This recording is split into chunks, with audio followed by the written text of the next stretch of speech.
பயந்தே போயிட்டேன். சத்தியமாக பயந்துட்டேன். புல்லரிச்சு உடம்புலாம். கிட்டத்தட்ட ஒரு 30-40 அடியில் ஒரு பாம்பு சாட்டையை பார்த்தேன். அப்போ சேதுபதி மன்னரில் யாரோ ஒரு மன்னருக்கு பார்த்தீங்க அப்படின்னா 21 பொண்டாட்டி இருக்கிறாங்க. இங்கே உள்ள எல்லா அறைகளுக்குலையுமே இருக்குது. 20 வப்பாட்டி வச்சுருக்கான், 30 வப்பாட்டி வச்சுருக்கான். ஹாய் மக்களே, எல்லாத்துக்கும் வணக்கம். இப்போ நான் திருப்புலானியில் தான் நினைக்கிறேன். திருப்புலானியில் எனக்கு பின்னாடி பார்த்தீங்க அப்படின்னா ரொம்பவே பழமையான ஒரு கட்டடம் ஒன்று இருக்குங்க. கிட்டத்தட்ட இந்த கட்டடம் எனக்கு தெரிஞ்சு 300-400 வருடம் பழமையான கட்டடம். ஸோ மக்கள்ஸ், இந்த இடத்துலையுமே பார்த்தீங்க அப்படின்னா அதே மாதிரி 4 அறைகள் தான் இருக்கு. இதை நீங்க கூகுளில் சர்ச் பண்ணி பார்த்தீங்க அப்படின்னா 21 பேலஸ் அப்படின்னு சொல்லிட்டு காமிக்கும். இதை என்னவா சொல்றாங்க அப்படின்னா, சேதுபதி மன்னர்கள் இருக்காங்க இல்லையா, அவங்க காலத்துல கட்டினது. அந்த சேதுபதி மன்னர்ல ஒருத்தர் 21 ஒய்ஃப் வச்சிருந்ததாகவும், அந்த 21 ஒய்ஃபுக்கும் தனியா அறைகள் சுத்தி அவங்களை இங்க வச்சு பார்த்ததா சொல்றாங்க. உண்மையா இந்த 21 அரண்மனை உண்மையாகவே எதற்காக கட்டப்பட்டது, இந்த 21 அரண்மனைன்னு சொல்லக்கூடிய இந்த இடம் எப்படி இருக்கு, இதை ஃபுல்லா நான் இன்னைக்கு உங்களுக்கு காட்ட போறேன். வாங்க.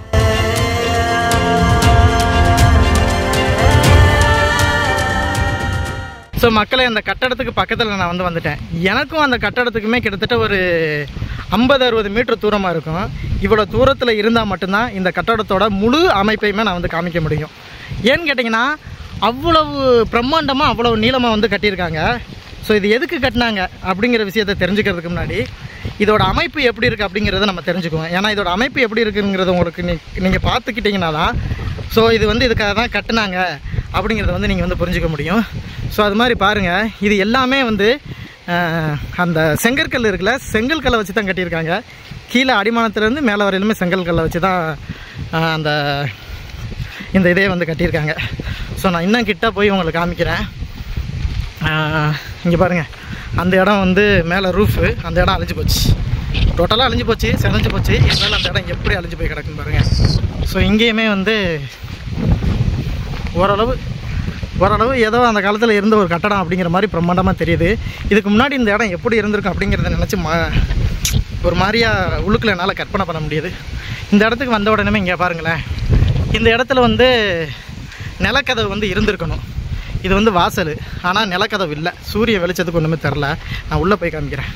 ஸோ இந்த இடத்துலையும் சரி, அதை தாண்ட ஒன்றுமே சரி, இந்த இடத்துல பிரம்மாண்டமான நிலக்கதவு. எனக்கு தெரிஞ்சு இது ஒரு 10-12 அடி இருக்கும்னு நினைக்கிறேன். அந்த அளவுக்கு நிலக்கதவு இருந்திருக்கணும்.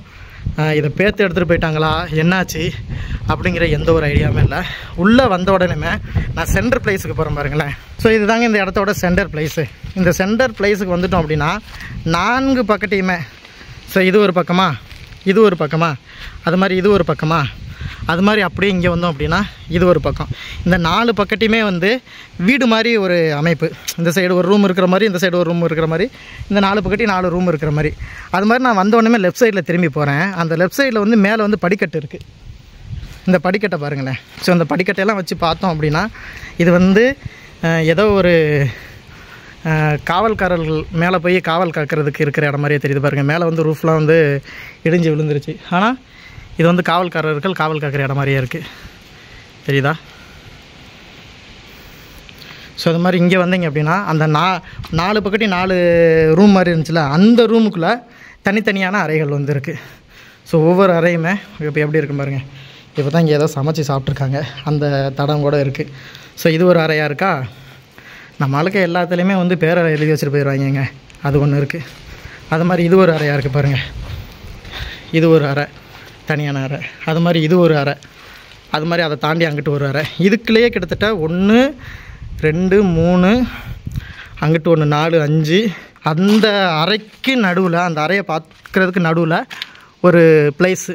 இந்த பிளேஸு ஒரு 4 ஏதோ ஒரு மண்டபம் மாதிரி எழுப்பியிருக்க மாதிரி இருக்குது பாருங்கள். இதுக்கு மேலே தூண்கள் இருந்திருக்கும். ஆனால் அந்த தூண்கள் இப்போ இல்லை.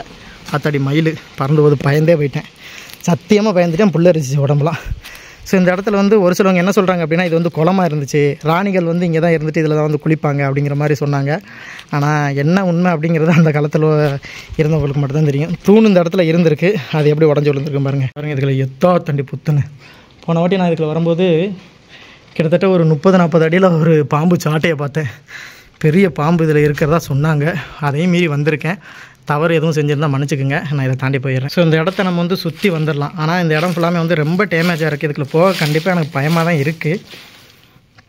இங்கிட்டு வந்துடுறேன். அப்படியே இங்கிட்டு வந்துட்டோம் அப்படின்னா இதுவும் அறைகள் தான்.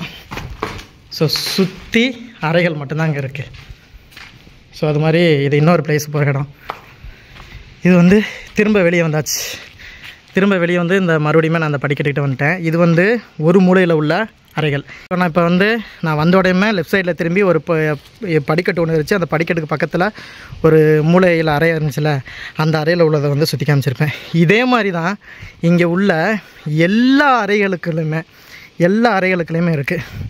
ஸோ இந்த அறையிலையுமே அதே மாதிரி அறைகள் தான் இருக்குது, இதுக்குள்ளேயுமே அதே மாதிரி அறைகள் தான் இருக்குது, இதுக்குள்ளேயுமே அதே மாதிரி அறைகள் தான் இருக்குது. ஸோ இங்கே எல்லாத்துலேயுமே இதே மாதிரி அறைகள் தான் இருக்குது.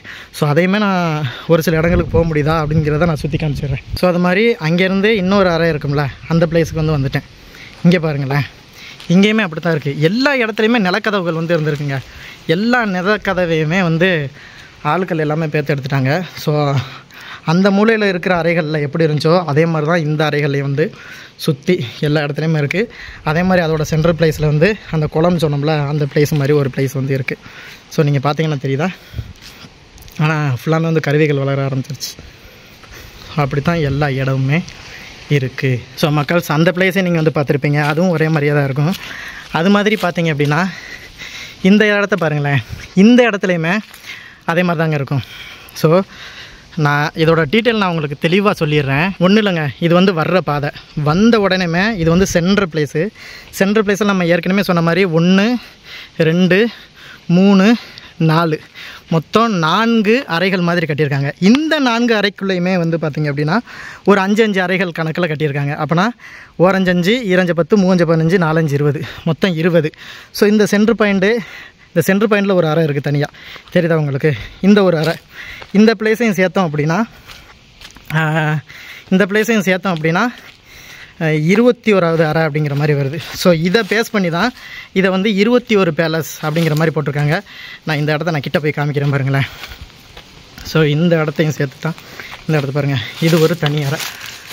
மேலேயுமே வந்து செங்கற்களை அடுக்கி நீட்டாக கட்டியிருக்காங்க. பாம்பு புத்திருக்கு, இது மட்டும்தான் எனக்கு பயம். திடீர்னு பாம்பு கிளம்பி வந்துச்சுன்னா சோழி முடிச்சுன்னு அர்த்தம். ஸோ மக்களே, இதை பார்த்தீங்க அப்படின்னா உங்களுக்கு என்ன தோணுது? மொத்தம் 21 அறைகள் இருக்குது. நான் 21 அறைகளையுமே காமிச்சிருப்பேன். 4 அறைகள் இருக்குது. 4 அறைகள்லையும் 5 5 வீதமாக மொத்தம் 20 அறை இருக்குது. இதை தவிர்த்து ஒரு அறை வந்து தனியாக இருக்குது. மொத்தம் பார்த்தீங்க அப்படின்னா 21 அறை. அதனால தான் இது வந்து 21 பேலஸ் அப்படின்னு வந்து சொன்னாங்க. ஒரு 300-400 வருடங்களுக்கு கழித்து இந்த இடத்த பார்த்தவங்க என்ன சொன்னாங்க அப்படின்னா, இது வந்து சேதுபதி மன்னர்கள் கட்டினது.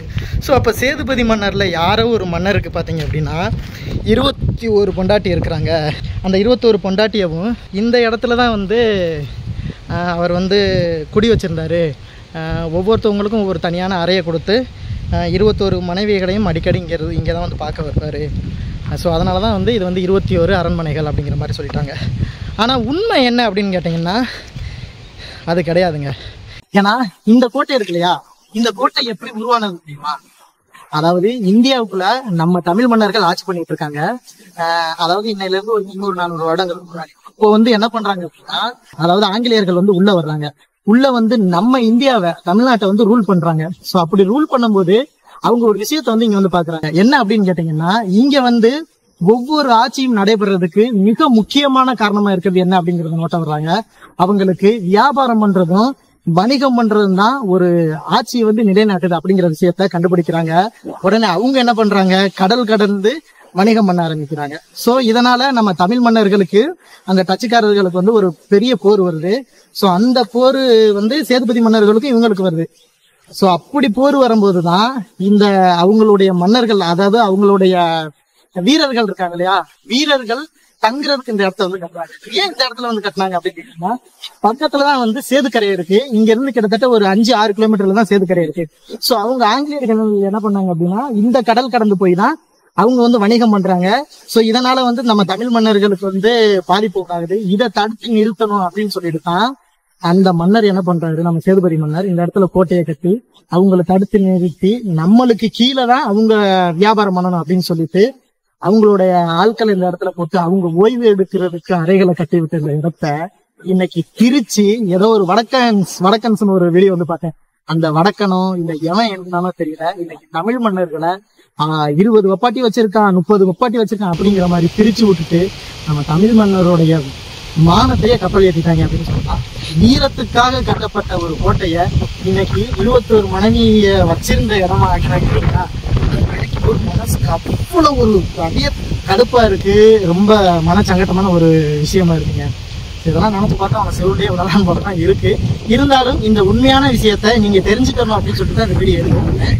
ரெண்டாவது, இந்த வீடியோ முடிஞ்சளவுக்கு ஷேர் பண்ணிருக்கானே 60 வியூஸ்க்கு மேலே எனக்கு பிடிக்கவே மாட்டேன். என்ன இளமே தெரியல. தயவு செய்து பார்க்குற நண்பர்கள் இந்த வீடியோ முடிஞ்ச அளவுக்கு ஷேர் பண்ணுங்க. ஏன்னா நம்ம தமிழ் மன்னர்களுடைய வீரமும் அவங்களுடைய ஆற்றல் வந்து அடிச்சு போயிருக்கிறது, அவங்களுடைய கலை பொக்கிஷமும் வந்து தயவு செய்து கையை எடுத்து கொண்டு கேட்டேன். ஷேர் பண்ணிக்கோங்க. அடுத்த வீடியோ பார்க்கலாம்.